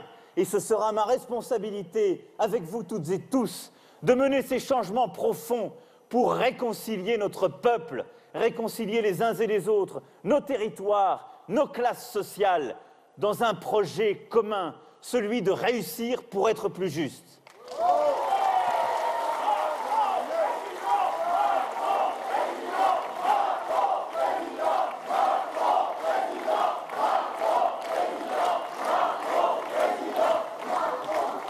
Mais notre République, c'est aussi ce grand acte d'avenir dont parle Jaurès. C'est cela dont notre jeunesse a besoin. Et ce grand acte d'avenir, c'est d'abord celui qui consiste à refonder dans notre pays le savoir, l'éducation, la culture, le rapport à la vérité et au beau. Oui, nous en avons infiniment besoin.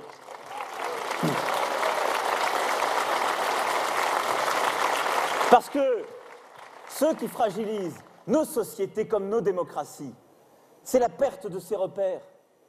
C'est le fait qu'aujourd'hui tout se confonde, que nous tombons dans une société où on a l'impression que tout se vaut. Les fausses informations comme les vraies, que toutes les paroles se valent, qu'il n'y a plus de hiérarchie et que ce faisant, tous les projets sont dilués les uns avec les autres. Non. Une société démocratique se tient lorsque le rapport à la vérité se maintient, lorsque le travail des enseignants, des scientifiques, des journalistes est préservé, maintenu, respecté, lorsque tous les artisans qui, dans une société, construisent le rapport à la vérité, sont respectés, dans un cadre établi, peuvent travailler. Une démocratie, ça n'est pas un grand magma où toutes les paroles se valent, où on peut salir chacune et chacun dans un brouhaha incessant. Parce qu'alors oui, on banalise les extrêmes. Parce qu'alors oui, quand toutes les paroles se valent, quand il n'y a plus de vérité, quand il n'y a plus de hiérarchie des vérités, on peut dire tout et n'importe quoi. Alors oui, on peut bafouer l'histoire, on peut bafouer les traces de l'histoire, on peut bafouer les vérités scientifiques, on peut bafouer les vérités établies, économiques ou sociales. Et à ce moment-là, la démocratie s'effondre. Et nous y sommes. En tout cas, nous n'en sommes pas loin.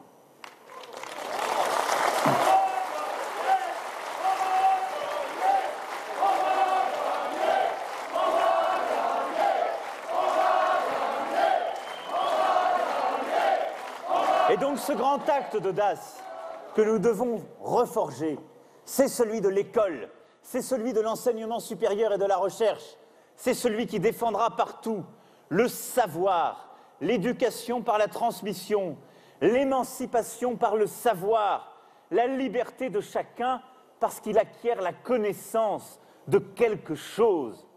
Et donc oui, les artisans de cette transformation à mes côtés, ce seront les hussards de la République du XXIe siècle, nos enseignants, les enseignants-chercheurs, les savants, les journalistes rigoureux qui doivent eux aussi parfois ne pas céder à la fascination de l'instant et toujours veiller à la rigueur de la preuve.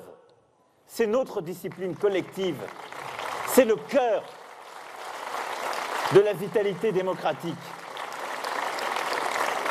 Ce grand acte de confiance et ce grand acte d'avenir dont parlait Jaurès, il passera aussi par la culture, celle qui émancipe, celle qui doit irriguer tous nos territoires, qui a irrigué cette ville magnifique, non loin de la cathédrale Sainte-Cécile, qui a irrigué toute la région. Et que dire de tant et tant de villes, de Figeac et tant d'autres, qui se sont transformées, cher Martin, par la culture, portés par ces projets. Parce que la culture, c'est ce qui émancipe. Parce que ce grand acte d'avenir dont nos jeunes ont besoin, c'est de s'ouvrir au beau, c'est de s'ouvrir à des émotions pour lesquelles parfois ils n'étaient pas faits ou pas prédestinés. C'est ce qui fait qu'un peuple se tient, le rapport à sa langue, le rapport à ses œuvres littéraires, à sa peinture, à son architecture, et permettre partout dans notre beau pays d'accéder à cela, d'accéder à une émotion collective qui fait aussi un peuple, qui fait que nous sommes là ce soir. C'est une émotion démocratique. Et elle a sa part de beau, elle a sa part d'intensité. Nous en avons besoin. Ce qui permettra de regarder l'avenir, ce qui tirera notre jeunesse, ces barrières dans notre société, toutes ces fractures que nous résorberons par la culture, par ce qu'elle fait, par ce qu'elle donne. Ce grand acte d'avenir dont parlait Jaurès et dont nos jeunes ont besoin, ce sera notre vigilance collective de chaque instant pour tenir la laïcité de notre société, parce que nous en avons furieusement besoin, parce que vous l'avez vu encore hier, notre jeunesse aura à vivre avec l'insécurité, nous le savons, celle du terrorisme, du grand désordre mondial.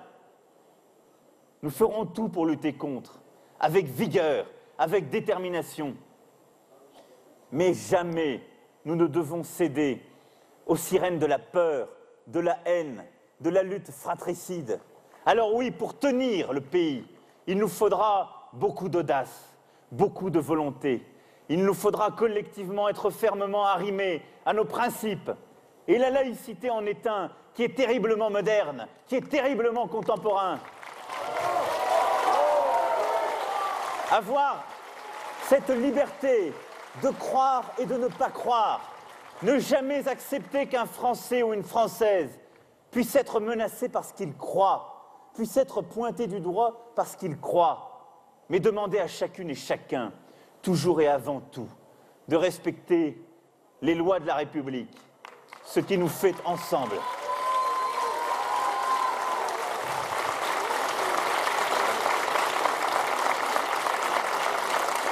Ce grand acte d'avenir, ce sera la transformation écologique du pays. Nous en avons besoin et nous la porterons parce que notre jeunesse le veut, parce qu'elle en a besoin pour le pays, parce que c'est cela, ce qui sera le visage de la production de la France de demain, le visage de nos villes, le visage de nos habitats, de nos modes de déplacement, de notre organisation. Oui, l'écologie en France, ce ne sera plus un clan, ce ne sera pas un parti, ce ne sera pas simplement une cause, ce sera une évidence citoyenne.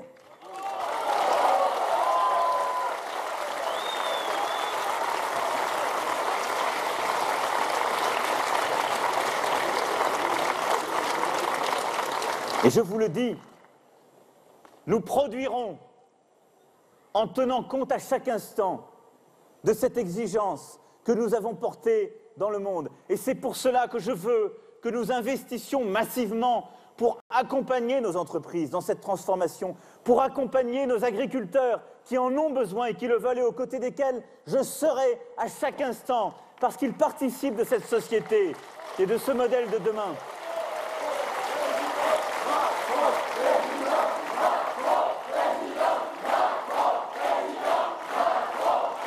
Nous accompagnerons les ménages pour rénover les bâtiments, pour émettre moins de pollution, pour transformer notre économie et en faire une économie circulaire exemplaire. Parce que ce projet écologique, qui est en même temps un projet numérique, c'est celui de l'organisation complète d'une société, celui qui fait que nous devons passer dans les prochaines années d'une logique de coopération et non plus simplement à une logique de compétition, celui qui fait que nous passerons progressivement à une logique qui, à chaque instant, lorsqu'on produit, on prend la mesure d'une responsabilité complète, de celle qu'on porte à l'égard d'une société dans son intégralité et d'un temps dans sa durée. Parce qu'il n'est pas possible de faire si on n'intègre pas la société dans laquelle on est inscrit en profondeur et le temps long qui est celui de nos enfants et des générations à venir. C'est une exigence au carré qui est la nôtre.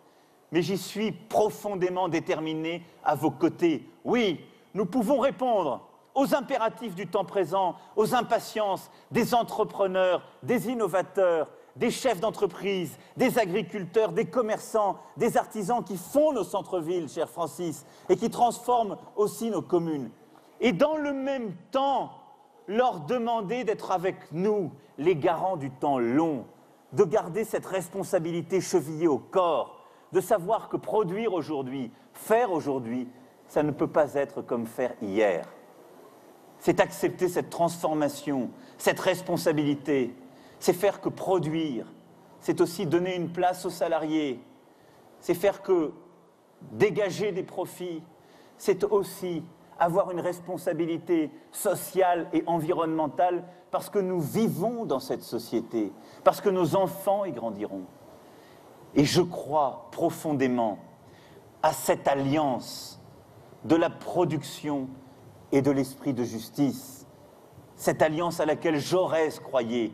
Lui qui, à longueur d'articles et de propos, glorifiait l'entrepreneur, ne l'oublions jamais. Je crois à cette alliance de l'efficacité de court terme et de cette responsabilité de long terme. Je crois à cette alliance de l'économie classique, de l'agriculture, du numérique et du projet écologique. Je crois à cette alliance des territoires, cher Jacques, qui fait que oui, notre ruralité aura une place dans ce projet d'avenir, parce que la réussite des villes ne sera pas la réussite du pays, ce sera notre réussite tout entière. Alors oui, vous l'avez compris, ce grand acte d'avenir dont parlait Jaurès, c'est le défi de toute notre République, c'est notre défi contemporain. Alors oui, les mots de Jaurès aux lycéens d'Albi en 1903 résonnent d'une manière terrible, à la fois par leur optimisme et le défi qui est le nôtre, et parce qu'il précédait de quelques années une guerre, parce que Jaurès avait saisi le moment de bascule que vivait l'Europe au tournant du siècle précédent. Nous sommes à un moment de bascule. Les extrêmes sont là, dans toutes nos démocraties. Le doute s'est installé, les injustices sont profondes, les inégalités renforcées. Notre défi de pouvoir produire et d'être plus fort est aussi devant nous. Le défi démocratique, sécuritaire n'a jamais été aussi brûlant. Nous devons, face à tout cela, faire un choix d'avenir. Nous devons avoir cet esprit de conquête que tant de villes ont su prendre, cher Philippe, comme Montpellier qui se transforme et comme tant d'autres. Je crois avec vous dans ce choix d'avenir. Je veux que nous le portions pour le pays, mais nous ne devons ni sous-estimer la colère, ni sous-estimer la menace. Oui, je veux avec vous, pour demain, conjuguer ce grand acte de confiance et ce grand acte d'audace, parce que c'est cela, ce dont notre République nouvelle a besoin, c'est cela, ce que nous devons à notre jeunesse. Alors oui, mes amis, le projet que nous portons, nous devons le mener à la victoire. Le pays, le 7 mai prochain, a un choix lourd, historique à faire, celui du repli, de l'esprit de défaite, de la division, ou le choix de l'audace, le choix de la confiance restaurée, l'esprit de conquête que nous portons. Cette responsabilité, c'est la nôtre. Alors, allez voter, alors allez convaincre, alors mobilisez. Le 7 mai prochain, mes amis, nous devons gagner. Nous devons gagner pour notre projet. Nous devons gagner pour notre pays. Mais je le dis à tous nos concitoyens, le jour d'après, et je le sais, notre responsabilité sera immense, parce que notre défi et notre responsabilité ce sera de faire gagner notre pays dans la durée, en respectant chacune et chacun dans ses différences, en entendant les colères, en résorbant les divisions et en réconciliant cette France, parce qu'elle ne sera forte et juste que si elle est réconciliée. Pour tout cela, le 7 mai, nous devons gagner. Vive la République et vive la France! Merci à vous. Merci. Je compte sur vous.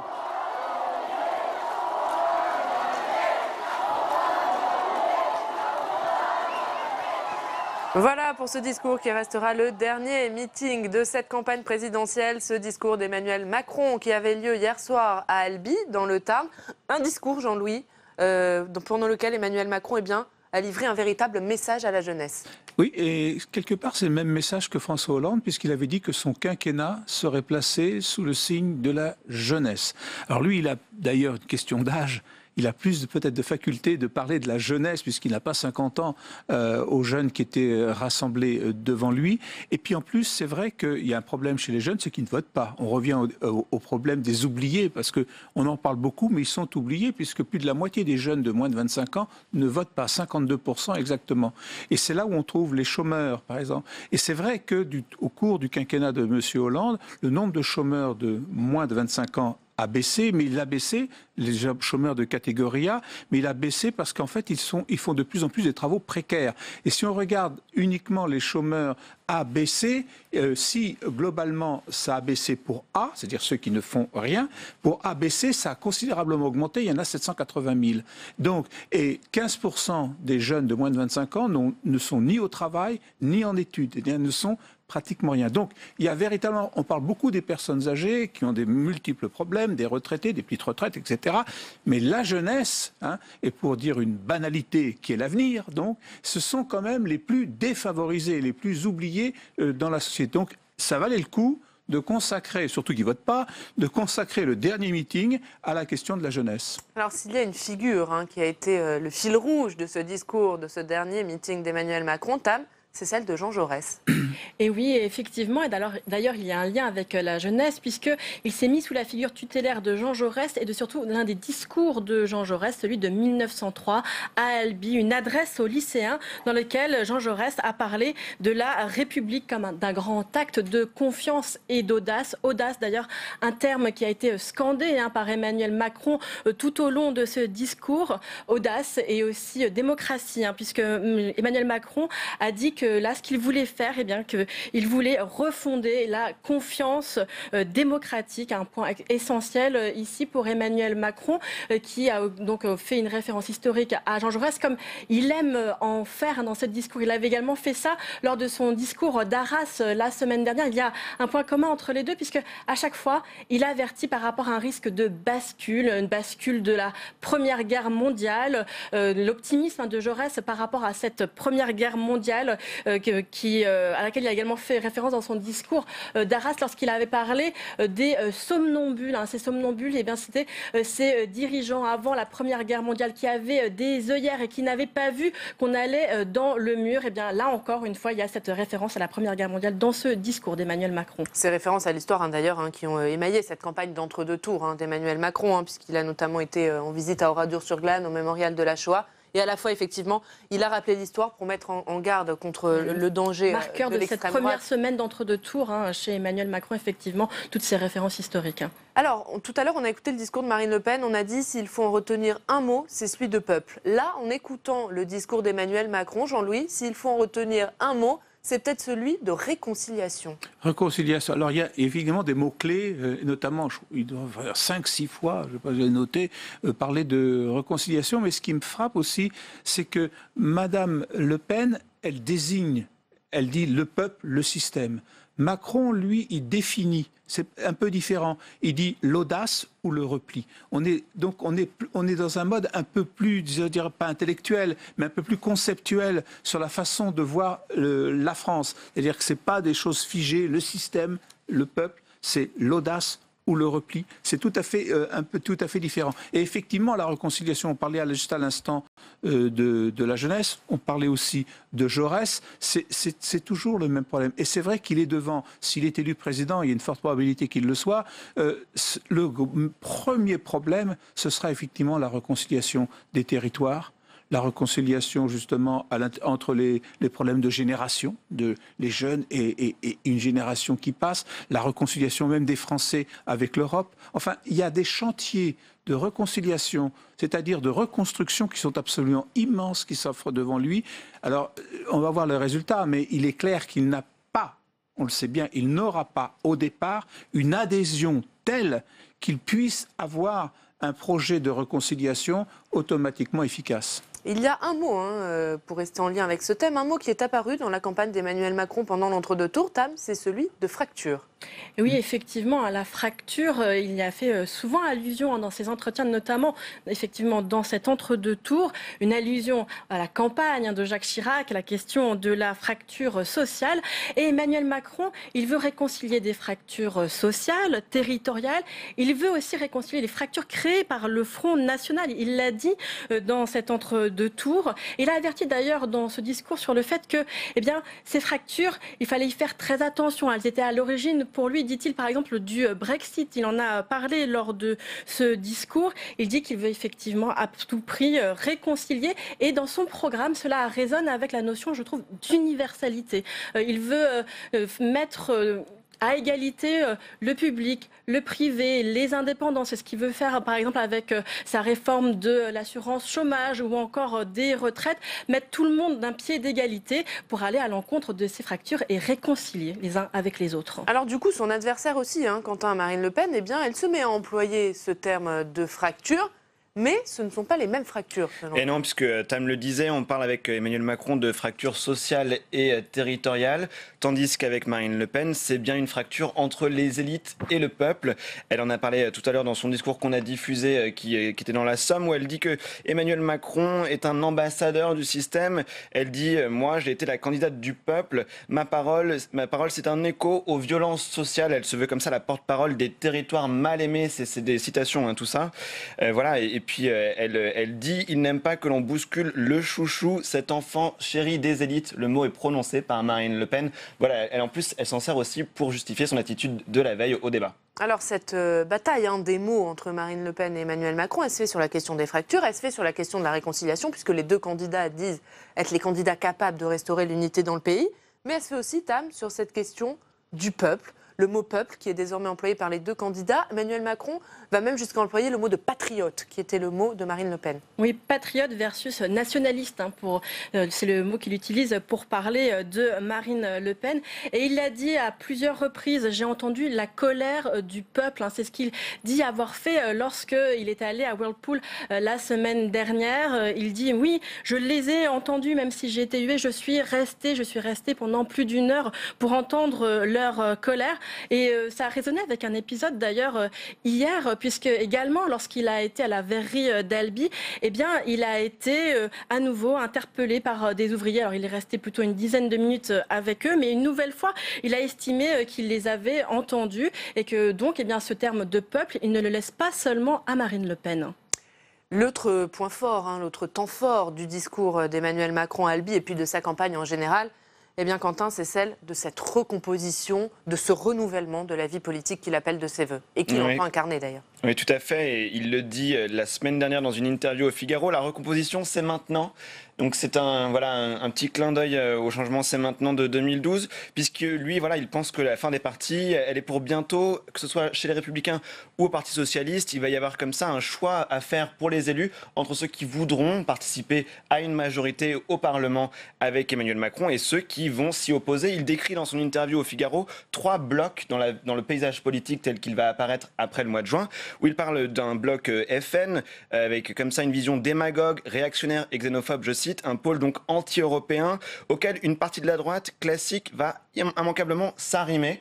Et face à ce pôle, il y a également un pôle protestataire, une gauche très conservatrice, voire de refus, je cite encore. Là, il parle de la France insoumise de Jean-Luc Mélenchon. Et lui, il se veut la troisième force de ce nouveau paysage politique. Et il dit, sur la nature du gouvernement et au Parlement, je ne ferai pas comme si rien ne s'était passé. Une référence à 2002 où Jacques Chirac était face à Jean-Marie Le Pen et n'avait pas forcément compris ce qui s'était passé au second tour et n'avait pas voulu gouverner avec une majorité plus large. Emmanuel Macron qui a répété à plusieurs reprises dans cet entre-deux-tours qu'il ne commettrait pas la même erreur que Jacques Chirac en 2002. Et c'est vrai bien que cette question du renouvellement, Jean-Louis, ça a été le fil rouge de la campagne d'Emmanuel Macron, bien sûr. Tout à fait. Et encore une fois, en s'appuyant sur son âge quand même. Je crois qu'il ça joue beaucoup, je crois, quand on voit ce jeune homme s'adresser à la foule, c'est quand même assez surprenant. Et alors, effectivement, le mot qu'on entendait le plus ces dernières années, puisque vous avez axé notre petite table ronde sur les mots, le mot qu'on entendait le plus, c'était réformer. Réformons, réformons. Et même Hollande n'arrêtait pas de dire, il disait même dans sa dernière phase de son quinquennat, je réformerai jusqu'au bout. Et là, c'est plutôt renouvellement. Et ça, c'est assez intéressant parce qu'il n'a pas prononcé, on pourrait croire, je ne l'ai pas entendu, je ne sais pas si vous l'avez entendu, ce mot de réforme dont les gens commencent à se lasser n'a pas été prononcé. Et justement, il envisage déjà, vous parlez de recomposition quant à l'instant, mais il l'envisage au niveau des forces politiques. Il l'a dit, pas les forces classiques. Il n'y aura pas les forces classiques. C'est-à-dire qu'en fin de compte, il exclut pas le passé, mais il exclut la restructuration. Parce que contrairement à ce qu'on croit, il parle aussi du système. Il parle du système, mais justement, il ne dit pas pour éliminons le système, comme le dit Madame Le Pen. Il dit renouvelons le système, remettons des forces neuves dans le système. Il le dit même. Pardon ? Recomposons. Recomposons, renouvellement, recomposition, tout à fait. Et c'est le fil rouge de son bouquin Révolution, d'ailleurs, qu'il intitule quand même pas Révolution, c'est quand même pas réformiste. Donc, il intitule. Et c'est un des fils rouges de son livre Révolution, qui a eu connu d'ailleurs un grand succès. Alors, on arrive au terme de cette émission dans une minute. On arrive aussi au terme de cette campagne présidentielle. Le scrutin aura lieu dimanche, Tam. Et vous avez de nouveaux chiffres sur ce qui pourrait être le résultat du vote de dimanche. Effectivement, le dernier sondage, notre partenaire, Ipsos Teria, qui estime que le débat et la contre-performance de Marine Le Pen a joué dans les derniers sondages, puisque 61,5% des sondés veulent voter pour Emmanuel Macron au second tour, plus 2,5% en 3 jours, selon cet institut. Et puis Marine Le Pen est donc à 38,5%, sachant que 84% des sondés estiment que leur choix est définitif. Il faut savoir aussi, et on nous avertit beaucoup, qu'il va y avoir une abstention forte. Ça serait une première depuis très longtemps. L'abstention serait plus forte au second tour qu'au premier tour. Ça ne reste qu'un sondage, une photographie pour aujourd'hui. Il faut être prudent. À 24% au lieu de 22,2% au premier tour. Et puis, il faut tout de même faire attention à ne pas caricaturer ce sondage. Même si Marine Le Pen perd, cela ne veut pas dire que Emmanuel Macron va avoir la majorité lors des législatives. Et donc, il faut faire très attention au visage qu'aura la majorité. Merci beaucoup, Tam. On suivra bien sûr les résultats de ce second tour de l'élection présidentielle dimanche, édition spéciale sur les chaînes parlementaires à partir de 19h. Et puis édition spéciale également lundi matin à 11h30 pour analyser les résultats de ce scrutin. Merci à tous de nous avoir suivis. Très bonne journée.